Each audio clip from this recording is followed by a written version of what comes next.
हाय बच्चों, welcome to my channel. I am your teacher Nikita and हम लोगों ने last time chemical reactions and equations पढ़ा था और आज हम उसी के आगे कंटिन्यूशन में पढ़ने वाले हैं। ठीक है कि केमिकल रिएक्शंस एंड इक्वेशंस के आगे जहाँ हमने लास्ट छोड़ा था वो था हमारा कि करेक्टरिस्टिक्स ऑफ केमिकल रिएक्शंस क्या होते हैं।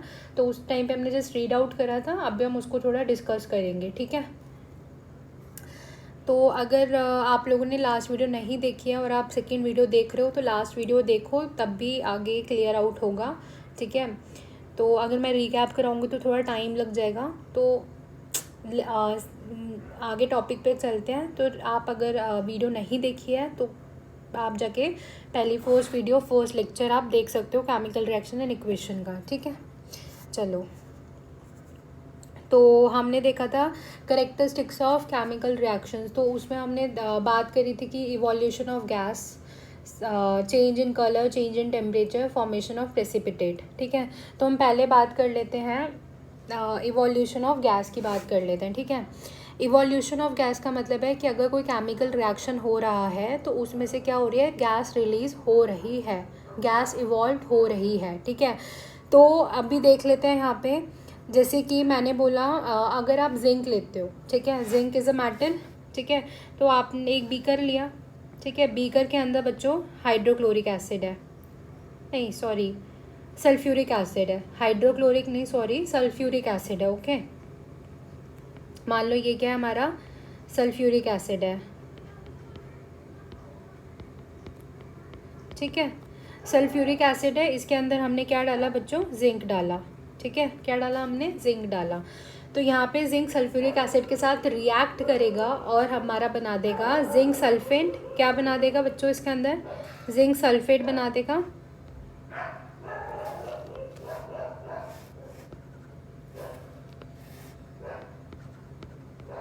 प्लस हाइड्रोजन गैस क्या होगी, रिलीज होगी। इसी में आपको देखने को मिलेगा बबल्स निकलेंगे। ठीक है, बबल्स आपको देखने को मिलेंगे और वो जो बबल्स निकल रहे होंगे वो हमारे क्या होंगे, हाइड्रोजन गैस होगी। ठीक है, वो बबल्स जो इसमें से निकल रहे होंगे, ठीक है, इसमें से बबल्स निकलेंगे, तो वो बबल्स जो इसमें से निकल रहे होंगे तो वो किस चीज़ के होंगे, हाइड्रोजन गैस के बबल्स होंगे। ठीक है, हाइड्रोजन गैस रिलीज हो रही होगी।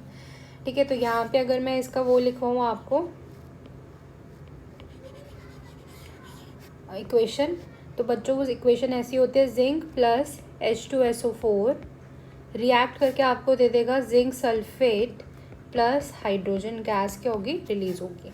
ठीक है, अब इसमें एक और है, इसके अंदर है सोडियम कार्बोनेट। सोडियम कार्बोनेट को आप हाइड्रोक्लोरिक एसिड के साथ रिएक्ट कराओगे तो CO2 रिलीज होती है, CO2 गैस इवॉल्व होगी। ठीक है, तो जैसे कि मैंने लिया सोडियम कार्बोनेट प्लस HCl, तो बेटा यहाँ पे आपका बन जाएगा NaCl, sodium chloride plus H2O और प्लस आपका निकलेगा CO2। ठीक है, ये क्या है, आपकी CO2 गैस है। ठीक है, तो ये होगी बात क्लियर। तो यहाँ से आपको क्या देखने को मिल गया, यहाँ से CO2 गैस निकल रही है। तो एक हमने देखा, एक आपको ये वाली रिएक्शन याद करनी है, जिंक सल्फेट वाली। ठीक है, और आप चाहो तो ये वाली भी कर सकते हो। ठीक है, ये दोनों रिएक्शंस लिख लेना, साथ के साथ चीज़ें लिखते जाना। तो chemical reaction between zinc and dilute sulphuric acid is characterised by the evolution of hydrogen gas. ठीक है, the chemical reaction between sodium carbonate, ठीक है, the chemical reaction between sodium carbonate and dilute hydrochloric acid is characterised by the evolution of carbon dioxide gas. Okay, अब हम लोग move करते हैं next topic पे बेटा, चेंज इन टेम्परेचर। अब चेंज इन टेम्परेचर का मतलब क्या हो गया, अभी हमने ऊपर एक अभी हमने एक ऊपर रिएक्शन देखी थी जिसमें हमने क्या लिया था, जिंक प्लस H2SO4। जिंक हमारा मेटल होता है बच्चों। ठीक है, H2SO4 हमारा सल्फ्यूरिक एसिड है। इसका इनको रिएक्ट करवाया तो आपका बनता है बेटा जिंक सल्फेट, जो कि हमारा ये है जिंक सल्फेट। ठीक है, जो कि हमारे ये है सॉल्ट, प्लस आपका रिलीज़ होती है बेटा हाइड्रोजन गैस। ठीक है, और साथ में हल्की सी हीट भी रिलीज़ होती है। जब आप बीकर को टच करोगे तो बीकर आपको थोड़ा सा क्या मिलेगा, थोड़ा सा वार्म हो रखा होगा। ठीक है, तो चेंज इन टेम्परेचर भी आपको देखने को मिला यहाँ पे। क्लियर हुई बात। अब आ जाते हैं बेटा फॉर्मेशन ऑफ प्रेसिपिटेट। प्रेसिपिटेट क्या होता है बच्चों? प्रेसिपिटेट एक ऐसा सब्सटेंस होता है जो कि इनसॉल्युबल होता है हमारा, ठीक है, अलग से ही देखने को मिल जाएगा वो। जैसे यहाँ पे आप देख रहे हो ना ये चीज़, ठीक है, यहाँ पे देखो ये चीज़, ये क्या है? येलो प्रेसिपिटेट है ये, ठीक है। प्रेसिपिटेट को पीपीटी लिख लेते हैं शॉर्ट में, ठीक है। तो ये हमारे येलो प्रेसिपिटेट है। अब ये बेटा येलो प्रेसिपिटेट कैसे बनते हैं यहाँ पे देख लेते हैं।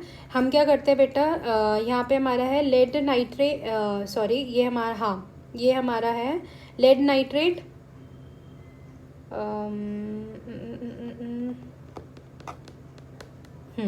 लेड नाइट्रेट है ये हमारा, और ये हमारा है पोटेशियम आयोडाइड।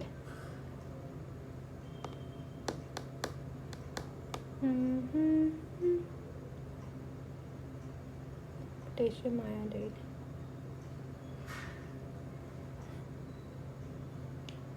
ठीक है।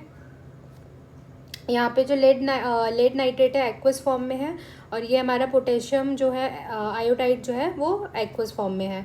तो यहाँ पे क्या होगा बेटा, ये हमारा लेड आयोडाइड है जो कि क्या दे देगा? येलो पीपीटी दे देगा, और यहाँ पे हमारा पोटेशियम नाइट्रेट आ जाएगा, ठीक है। तो यहाँ पे हमारा क्या है, जो हमारा लेड आयोडाइड है, ठीक है, तो लेड आयोडाइड हमारा क्या दे देगा बेटा? येलो पीपीटी दे देगा। यहाँ पे ये गलत लिख दिया मैंने, यहाँ पे ये बेटा, अरे यार, यहाँ पे लेड नाइट्रेट नहीं होगा बच्चों, यहाँ पर होगा हमारा लेड आयोडाइड, ठीक है। लेड आयोडाइड आपकी येलो प्रेसिपिटेट देगा, ओके। तो chemical reaction between potassium iodide and lead nitrate is characterized by the formation of yellow precipitate of lead iodide, okay. Lead iodide आपके क्या दे देंगे? आपको येलो प्रेसिपिटेट दे देंगे। तो फॉर्मेशन ऑफ प्रेसिपिटेट भी हमको क्या दिखाते हैं? करेक्टरिस्टिक्स है हमारे केमिकल रिएक्शन का। अब यहाँ पे बेटा देखो चेंज इन कलर भी आपको देखने को मिल रहा है। ये दोनों ही जो आपके ये वाला था और ये वाला आपका पोटेशियम आयोडाइड और लेड नाइट्रेट दोनों ही कलरलेस थे, और यहाँ पे आपको चेंज इन कलर भी दिख गया। यहाँ पे क्या आ गया? येलो कलर आ गया, ठीक है। तो ये भी चेंज इन कलर भी आपका क्या है? करेक्टरिस्टिक्स ऑफ केमिकल रिएक्शन है, ओके। अब हम बात कर लेते हैं बच्चों चेंज इन स्टेट की। यार आज बड़ी गर्मी हो रही है यार, कोई बात नहीं। चेंज इन स्टेट की बात कर लेते हैं। The combustion of reaction of candle wax, ठीक है। यहाँ पे जो हमारी कैंडल वैक्स होती है बच्चों, यहाँ पे क्या होता है आपने देखा है, बर्न होती है, लिक्विड में चेंज होती है, देन गैस में चेंज होती है, ठीक है। तो ये हमारा चेंज इन स्टेट हो गया कि change in state liquid solid liquid gas, okay.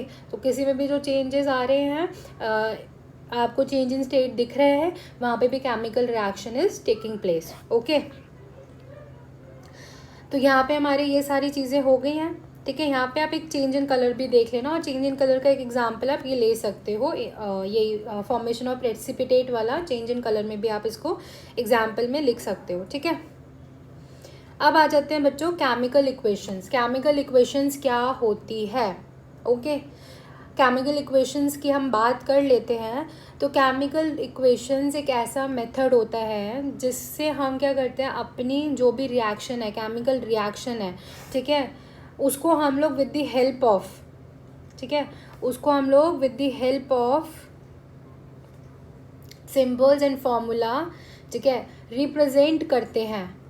वो हमारी केमिकल इक्वेशन कहलाती है। केमिकल रिएक्शन हुआ, उसको हमने इक्वेशन की फॉर्म में with the help of symbols and formula हमने उसको रिप्रेजेंट कराया, तो हमने उसको क्या बोल दिया बच्चों? केमिकल रिएक्शन बोल दिया। अभी ये सारी चीज़ें जो मैं लिख रही थी ये सब क्या है? केमिकल इक्वेशन ही तो है। जो भी हमने केमिकल रिएक्शन कराया उसको यहाँ पे हमने किसकी फॉर्म में लिख दिया? एक इक्वेशन की फॉर्म में लिख दिया, ठीक है। तो यहाँ पे हमें पता है केमिकल रिएक्शन में बच्चों आपके जो आपका लेफ्ट साइड है, ठीक है, लेफ्ट साइड पे आप क्या लिखते हो बच्चों? रिएक्टेंट्स लिखते हो, फिर एरो देते हो, केमिकल रिएक्शन हुआ जिससे प्रोडक्ट्स बने, तो प्रोडक्ट्स आपके बच्चों राइट हैंड साइड पर आ जाते हैं, ठीक है। प्रोडक्ट्स आपके राइट हैंड साइड पर आ जाते हैं। अब हमने बोला था कि जो भी फॉर्मूला होता है, अगर कंपाउंड है तो उसका फॉर्मूला लिखेंगे, और अगर हमारा एक खाली एक एलिमेंट है, एटम है, तो उसका हम लोग सिंबल लिख देते हैं। जैसे जिंक था तो जिंक का Zn ले लिया था खाली, लेकिन सल्फ्यूरिक एसिड था तो H2SO4 फॉर्मूला आ गया पूरा उसका, ठीक है। तो ये चीज़ है। अब हम बात कर लेते हैं बच्चों, ठीक है। तो रिएक्टेंट्स इधर आते हैं लेफ्ट हैंड साइड पे, प्रोडक्ट्स हमारे राइट हैंड साइड पर आते हैं। सिंबल्स और फॉर्मूलेस के फॉर्म में जो भी चीज़ें हम रिप्रेजेंट कर रहे होते हैं वो हमारी केमिकल इक्वेशन कहलाती है। तो अगर मैं बात करूँ बेटा कि केमिकल रिएक्शन को मोर इन्फॉर्मेटिव बनाना है, केमिकल रिएक्शन को मोर इन्फॉर्मेटिव बनाना है, तो हम क्या क्या चीज़ें कर सकते हैं। तो पहली चीज़ है बेटा, हम लोग फिज़िकल स्टेट इंडिकेट करा सकते हैं। जो भी आप सिंबल ले रहे हो, ठीक है, जो भी आपके रिएक्टेंट्स हैं, प्रोडक्ट्स हैं, उनकी फ़िज़िकल स्टेट क्या है हम उसके साथ में ब्रैकेट में लिख देते हैं, ठीक है। जैसे कि यहाँ पर आ जाते हैं कि सॉलिड स्टेट के लिए हम लोग इंडिकेट कराते हैं सिंबल S से, लिक्विड स्टेट के लिए हम लोग इंडिकेट कराते हैं L से, एक्वस स्टेट को हम इंडिकेट कराते हैं बेटा सिंबल एक्वस से, ठीक है। किससे कराते हैं? Symbol AQ। एक्वस स्टेट को हम लोग किससे इंडिकेट कराते हैं? AQ को, ठीक है। गैशियस स्टेट को इंडिकेट कराते हैं G से। यहाँ पे देखो, जैसे कि हमने लिया था जिंक सॉलिड फॉर्म में था बेटा, तो यहाँ पे हमने क्या दिखा दिया, हमने यहाँ पे सॉलिड डाल दिया। H2SO4 जो था बेटा एक्वस था। एक्वस का मतलब होता है कोई भी चीज़ वाटर के अंदर क्या है, मिल रखी है, तो उसको हम क्या बोलते हैं? एक्वस बोलते हैं, ठीक है। वाटर के साथ मिली हुई है उस सॉल्यूशन को हम लोग एक्वस सॉल्यूशन बोलते हैं। यहाँ पे ZnSO4 आया था, ये किसकी फॉर्म में बच्चों? एक्वस की फॉर्म में है, ठीक है। और यहाँ पर हाइड्रोजन निकली थी, तो हाइड्रोजन किसकी फॉर्म में निकल रही थी बच्चों? गैस की फॉर्म में निकल रही थी, तो यहाँ पे हमने G लिख दिया, ठीक है। यहाँ पे देखो, यहाँ पे हमारा है ये बच्चों कैल्शियम हाइड्रोक्साइड, ठीक है। ये क्या है हमारा? Calcium hydroxide. कैल्शियम हाइड्रोक्साइड किसकी फॉर्म में बच्चों? एक्वस की फॉर्म में है। और ये हमारी CO2 गैस दी है इसमें हमने, तो CO2 कार्बन डाइऑक्साइड किसकी फॉर्म में है? गैस की फॉर्म में, लिख दिया। कैल्शियम कार्बोनेट आया यहाँ पे सॉलिड फॉर्म में था तो S लगा दिया, वाटर आया लिक्विड फॉर्म में था, L लगा दिया, ठीक है। क्लियर है बात?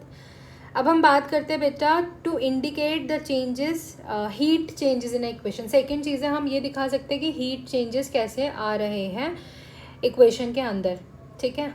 इक्वेशन के अंदर हीट चेंजेस कैसे आ रहे हैं, हीट ले रहा है वो, अब्जॉर्ब कर रहा है या फिर रिलीज़ कर रहा है, ठीक है। तो इस हीट रिलीज़ और अब्जॉर्प्शन कर रहा है हीट की या रिलीज़ कर रहा है, इसमें जो रिएक्शंस होते हैं बच्चों हमारे दो टाइप के होते हैं, ठीक है। एक होता है बच्चों एक्सोथर्मिक रिएक्शन, और दूसरा होता है बच्चों हमारा एंडोथर्मिक रिएक्शन, ठीक है। दो रिएक्शन होते हैं, एक्सोथर्मिक और एंडोथर्मिक रिएक्शन। तो पहले हम बात कर लेते हैं बच्चों एक्सोथर्मिक रिएक्शन की।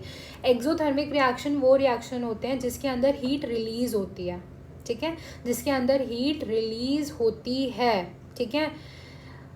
जैसे कि अगर मैंने बोला मैंने कार्बन को बंद करा दिया, कार्बन इन द सेंस आप कोई कोयला ले लो, कोयला को बंद कराओ, क्या होता है उसमें से हीट रिलीज़ हो रही होती है। कोई पेट्रोल आप बर्न करो, हीट रिलीज़, कैरोसिन को बर्न करो, हीट रिलीज़ होती है। तो जितने भी हमारे कंबोशन वाले प्रोसेस होते हैं इसके अंदर क्या होते हैं, हीट रिलीज़ होती है। और ये सारे के सारे हमारे क्या होते हैं, ये सारे हमारे एक्सोथर्मिक रिएक्शंस हैं, जिसके अंदर भी आपको हीट रिलीज़ होती हुई दिखाई दे जाए वो हमारे कौन से रिएक्शंस होते हैं, एक्सोथर्मिक रिएक्शंस होते हैं, ठीक है। तो एक्सोथर्मिक रिएक्शंस की बात करूँ तो reactions in which heat is evolved और released are known as exothermic reactions, ठीक है। हम इसमें क्या होता है, जो प्रोडक्ट साइड होती है यानी कि राइट हैंड साइड पर जो भी हमारे प्रोडक्ट होते हैं उसके साथ प्लस हीट लगा सकते हैं, हीट एनर्जी लगा सकते हैं या एनर्जी। अगर इन तीनों में से प्रोडक्ट साइड पे कुछ भी लगा है तो वो हमारा क्या हो जाएगा, एक्सोथर्मिक रिएक्शन है, यानी कि हीट जो है, एनर्जी जो है वो रिलीज्ड हो रही है। Okay, am I clear? Fine. तो जैसे कि यहाँ पे क्या था बच्चों, ये मैंने क्या लिया, कार्बन, ठीक है। कार्बन किस फॉर्म में? सॉलिड फॉर्म में। भैया हमने फिजिकल स्टेट भी लगा दी इसकी। ऑक्सीजन किसकी फॉर्म में है? गैस की फॉर्म में है, हमने इसकी भी क्या लगा दी, फिजिकल स्टेट लगा दी। हम लोग क्या कर रहे हैं, केमिकल इक्वेशन को मोर इन्फॉर्मेटिव बना रहे हैं, है ना। अभी ऊपर ही पढ़कर आए हैं। और अब साथ के साथ हम क्या भी कर रहे हैं, हम ये भी दिखा रहे हैं कि क्या हमारा केमिकल रिएक्शन एक्सोथर्मिक है या फिर एंडोथर्मिक है। तो यहाँ पे जब हमने कार्बन को बंद कराया तो यहाँ पे CO2 गैस तो निकली, साथ में क्या भी हो रही है, हीट रिलीज़ हो रही है। क्या भी हो रही है बच्चों, हीट रिलीज़ भी हो रही है। हाँ जी, तो जब हमने यहाँ पे ये हमारा क्या है, प्रोडक्ट साइड है, और प्रोडक्ट साइड पे आपने क्या देख लिया, हीट देख ली, तो आपको यहाँ से अंदाज़ा हो गया ये हमारा एक्सोथर्मिक रिएक्शन है। ये हमारा कौन सा रिएक्शन है, एक्सोथर्मिक रिएक्शन है, क्योंकि हमने प्रोडक्ट साइड पे क्या लगा हुआ देखा, प्लस में हीट देख रहे हैं या एनर्जी या हीट एनर्जी, तो वो प्रोसेस हमारा क्या हो जाएगा, एक्सोथर्मिक रिएक्शन हो जाएगा। ठीक है, क्लियर है बात। अब यहाँ पे ये देखो, मीथेन CH4 गैस है हमारी, नेचुरल गैस है। ठीक है, नेचुरल गैस को ऑक्सीजन, भाई ये गैस है, बर्न कराया, CO2 प्रोड्यूस हुआ, वाटर प्रोड्यूस हुआ, साथ में हीट एनर्जी निकली। फिर से आपको यहाँ पे प्रोडक्ट साइड पे हीट एनर्जी देखने को मिल रही है, मतलब कि ये भी हमारा एक्सोथर्मिक रिएक्शन है। ये भी क्या है हमारा, एक्सोथर्मिक रिएक्शन है। तो आपको समझ आ गया, एक्सोथर्मिक रिएक्शन के अंदर क्या होता है, हीट रिलीज़ होती है। एक्सोथर्मिक के अंदर क्या होता है, हीट रिलीज़ होती है। प्रोडक्ट साइड पे आपको क्या देखने को मिल जाएगा, प्लस में हीट देखने को मिल जाएगा, प्लस में हीट एनर्जी देखने को मिल जाएगा, प्लस में एनर्जी देखने को मिल जाएगा। क्लियर हुई बात। तो हम यहाँ पे देख लेते हैं, जितने भी बर्निंग हमारी, the burning of natural gas is exothermic reaction. All combustion reaction और एक्सोथर्मिक, जितने भी कंबशन रिएक्शन है, ठीक है, वो सारे हमारे क्या है, एक्सोथर्मिक रिएक्शन है। जितने भी कंबशन रिएक्शन है सारे के सारे हमारे क्या है, एक्सोथर्मिक रिएक्शन है। रेस्पिरेशन बच्चों, रेस्पिरेशन भी हमारा एक्सोथर्मिक रिएक्शन है, क्योंकि इसमें क्या होती है, एनर्जी रिलीज होती है। ठीक है, और एनर्जी रिलीज हो रही है तो वो प्रोसेस, प्रोडक्ट के अंदर एनर्जी रिलीज हो रही है तो वो हमारा एक्सोथर्मिक रिएक्शन हो जाएगा। तो respiration is an exothermic reaction, exothermic process, because energy is produced. यहाँ पे देख लो, यहाँ पे क्या करा हमने, ग्लूकोज लिया। ठीक है, ये हमारा क्या है, ग्लूकोज। ठीक है, 6O2 गैस, तो क्या निकलता है बच्चों, 6CO2, 6 मॉलिक्यूल ऑफ वाटर, और साथ में एनर्जी रिलीज हो रही है। तो ये भी हमारा क्या हो गया, एक्सोथर्मिक हो गया। ये भी हमारा क्या हो गया, एक्सोथर्मिक हो गया। क्लियर हुई बात मेरी। ठीक है, तो यहाँ पर आप इसको भी लिख लेना, साथ के साथ चीज़ें लिखते चले जाना, साथ के साथ नोट्स बनाते चले जाना। अगर आप अपने हाथों से लिखोगे तो अच्छे से चीज़ें समझ आएंगी। आई एम टेलिंग यू, अपने नोट्स अपने आप बनाओ। अगर आप अपने नोट्स अपने आप बना रहे हो ना, तो बच्चों फिर आपको ना कोई नहीं रोक सकता आगे निकलने से। ठीक है, तो अपने नोट्स बनाओ अपने आप भी, और नहीं बना रहे हो ना तो बना लो अभी, समझ रहे हो, अभी के अभी लिखना स्टार्ट कर दो। और अगर कहीं पे लगता है मैं तेज़ भाग रही हूँ या कुछ भी, तो वीडियो स्टॉप करके वहाँ पे अपने नोट्स बनाओ। ठीक है, नोट्स बनाते जाने हैं साथ के साथ। अब हम बात कर लेते हैं बच्चों एंडोथर्मिक रिएक्शन की। ठीक है, एंडोथर्मिक रिएक्शंस बेटा वो रिएक्शंस होते हैं जिन रिएक्शंस को करवाने के लिए उनको हीट देनी पड़ती है। कहते हैं भैया हमको हम लोग प्रोडक्ट नहीं बनाएंगे जब तक हमें तुम लोग हीट नहीं दोगे। ठीक है, तो हीट इन लोगों को ऑब्जॉर्व करनी होती है। ठीक है, बिना हीट ऑब्जॉर्व करे ये लोग काम नहीं करेंगे। ठीक है, इन लोगों को हीट देते हैं, लो तुम हीट लो, और जब हीट देते हैं इनको तभी क्या होता है, प्रोडक्ट बनते हैं। हीट नहीं दोगे प्रोडक्ट नहीं बनेंगे। ऐसी कैसी पड़े रहेंगे ये, ऐसी कैसी पड़े रहेंगे। ठीक है, तो ये कहते हैं भाई हमें हीट दो तभी हम लोग प्रोडक्ट बनाएंगे, वरना हम लोग नहीं बना रहे। तो इसमें क्या होता है, तो यहाँ पे रीड कर लेते हैं, those reaction in which heat is absorbed. ठीक है, heat is absorbed are known as endothermic reaction. Clear होगी बात। तो जिसके अंदर हीट ऑब्जॉर्ब्ड होती है, हीट ऑब्जॉर्ब कर रहे हैं, वो रिएक्शन हमारे क्या कहलाते हैं, एंडोथर्मिक रिएक्शन कहलाते हैं। ठीक है, लिख लेना साथ के साथ। और जहाँ पे एंडोथर्मिक रिएक्शन है आप लोगों को बच्चा प्लस हीट जो है ना वो रिएक्टेंट साइड देखने को मिलेगा। जहाँ पे भी आपके एंडोथर्मिक रिएक्शन है, ठीक है, जहाँ पर भी अगर मैंने गलत बोल दिया अभी, आई डोंट नो, मुझे लग रहा है मैंने कुछ गलत बोला है तो करेक्ट कर लेना। एंडोथर्मिक रिएक्शन अगर है तो रिएक्टेंट साइड पे आपको प्लस हीट देखने को मिल जाएगा। एक्सोथर्मिक में प्लस हीट आपको प्रोडक्ट साइड देखने को मिल रहा था। एंडोथर्मिक में आपको रिएक्टेंट साइड पे प्लस हीट देखने को मिलेगा, ठीक है। जैसे कि यहाँ पर है, यहाँ पे अगर मैं बात करूँ तो ये था हमारा नाइट्रोजन गैस को रिएक्ट करवाएंगे ऑक्सीजन के साथ, तो यहाँ पे इनको हीट देनी पड़ेगी बेटा, हीट देंगे तभी हमारा क्या बनेगा, नाइट्रोजन ऑक्साइड बनेगा, ठीक है। क्या बनेगा, नाइट्रोजन ऑक्साइड बनेगा। तो ये था हमारा नाइट्रोजन, ये थी हमारी ऑक्सीजन, और यहाँ पे हमने क्या दिया, रिएक्टेंट साइड पे हीट दिया, तभी क्या बना है हमारा, नाइट्रोजन ऑक्साइड बना है, ठीक है। क्या बना है, नाइट्रोजन ऑक्साइड बना है। तो रिएक्टेंट साइड पर हीट एनर्जी और एनर्जी, ये चीज़ें आपको लिखी हुई दिखाई देंगी। तो जैसे आपने देखा कि रिएक्टेंट साइड पे हीट लिखी है, आपने जैसे ही देखा रिएक्टेंट साइड पर हीट लिखी है, यहाँ से आपको बिल्कुल क्लैरिफाई हो जाएगा। ये रिएक्शन तो आंख बंद करके आपने क्या बताना है, एंडोथर्मिक रिएक्शन है भैया। हीट जो है, हीट एनर्जी जो है या फिर एनर्जी जो है, अगर वो आपको रिएक्टेंट साइड देखने को मिल रही है, which means that reaction is endothermic reaction, okay.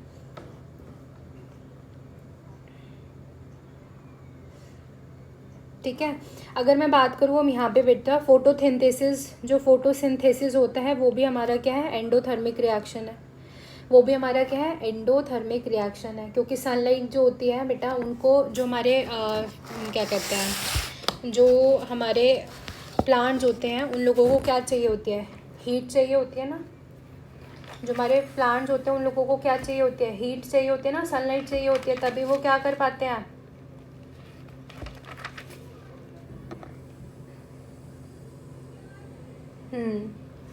तभी क्या होती है, फोटोसिंथेसिस होती है। तो यहाँ पे अगर मैं रिएक्शन लिख पाऊँ फोटोसिंथेसिस की, तो ये होता है 6CO2 प्लस 12H2O, ठीक है। साथ में क्या चाहिए होती है, सनलाइट, ठीक है। और फिर हमारा क्या बन जाता है बेटा, C6H12O6 plus 6 molecule of O2 plus 6 molecule of H2O, ठीक है। तो ये गैस है बेटा, ये आपका क्या है, लिक्विड है, और ये आपका बच्चों एक्वस में होगा, ठीक है। क्लियर हुई बात।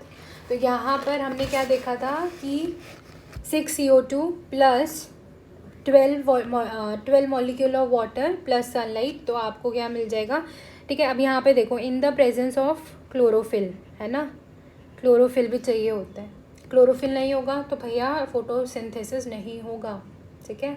फोटोसिंथेसिस हमारा किधर होता है, जहाँ पर क्लोरोफिल प्रेजेंट होता है वहाँ पर हमारा फोटोसिंथेसिस होता है। बचपन से पढ़ते आ रहे हैं हम लोग ये चीज़, तो मुझे नहीं बतानी चाहिए आप लोगों को, ठीक है। तो क्लोरोफिल आपने दिखाना है। तो ये हमारा थर्ड पॉइंट है, जिसमें हम ये बताएंगे कि कोई भी रिएक्शन जो है वो किस कंडीशन में टेक प्लेस कर रहा है, ठीक है। To indicate the condition under which the reactions takes place, ठीक है। तो ये हमारी थर्ड कंडीशन आ गई कि किस कंडीशन में हमारा जो रिएक्शन है वो टेक प्लेस कर रहा है। तो वो है हमारा क्या, कंडीशन बतानी है आपको कि ये कंडीशन हम प्रोवाइड करा रहे हैं तभी रिएक्शन हो रहा है, अगर कंडीशन नहीं है तो रिएक्शन नहीं होगा, ठीक है। तो कंडीशन भी बताने, जैसे यहाँ पे कार्बन मोनोऑक्साइड लिया था, ठीक है, हाइड्रोजन, तो इसको हमने किस कंडीशन में ये रिएक्शन हुआ था कि हमने इसमें 3 atm प्रेशर दिया तभी ये रिएक्शन हुआ, तो ये बन गया हमारा क्या, मिथाइल एल्कोहल। अब ये बच्चों एल्कोहल तो आपको सुनते ही आँखों में दिल बन गए, लेकिन ये अल्कोहल बच्चों पीने वाला अल्कोहल नहीं है, ठीक है। और पीने वाला अल्कोहल तो बिल्कुल नहीं है ये, ठीक है। मिथाइल अल्कोहल पॉइजनस होता है, मेथनॉल होता है, ठीक है। दिल मत बनाओ, पीने वाला अल्कोहल नहीं है ये चलो ठीक है ओके। तो यहाँ पे हमारा मिथाइल अल्कोहल बना था, मेथनॉल बोलते हैं। Carbon monoxide plus hydrogen react कराया, लेकिन कंडीशन क्या थी, 300 atm प्रेशर में हुआ। 300 atm प्रेशर नहीं होता रिएक्शन, कहता मैं नहीं दे रहा प्रोडक्ट, रिएक्टेंट्स मना कर देते हैं। तो यहाँ 300 atm एटमोसफेयर दिन, तो हमने क्या करते हैं, किस कंडीशन में हमने इसको परफॉर्म कराया है वो भी मेंशन कर दी, और वो हम एरो के ऊपर मेंशन करते हैं कि क्या कंडीशन है। जैसे यहाँ पे फोटोसिंथेसिस, तो फोटोसिंथेसिस में, ठीक है, फोटोसिंथेसिस में जैसे कि हमने क्या करा, 6CO2 +12H2O। तो ये हमारा किसकी कंडीशन में, सनलाइट और क्लोरोफिल की कंडीशन में, तो C6H12O6 मिल गया ये सब। तो यहाँ पे भी हमने एक सनलाइट और क्लोरोफिल की प्रेजेंस में ये रिएक्शन होगा, किस कंडीशन में रिएक्शन हो रहा था वो कंडीशन हमने यहाँ पे दिखा दिया। ठीक है, तो ये हमारा आज के लिए इतना ही रखते हैं। अगली क्लास में हम लोग बैलेंस्ड करना सीखेंगे, केमिकल रिएक्शंस कैसे बैलेंस करते हैं। आई होप कि आप लोगों को समझ आ गया हो। अगर अभी भी इससे रिलेटेड कोई डाउट है तो आप कमेंट बॉक्स में मेरे को कमेंट कर सकते हो। अगर आप नए हो इस चैनल पे तो बच्चों प्लीज़ जाके सब्सक्राइब कर दो, ठीक है। आपकी निकिता टीचर खुश हो जाएगी जब आप देखेगी कि बच्चे इंगेज हो रहे हैं हमारे साथ, ठीक है। तो लाइक करो, कमेंट करो, शेयर करो विद योर फ्रेंड्स, उनकी भी हेल्प करो और सब्सक्राइब करो, ठीक है। चलो जी, बाय बाय। अपना ख्याल रखना, अपने घर वालों का ख्याल रखो, ठीक है। चलो जी, बाय बाय।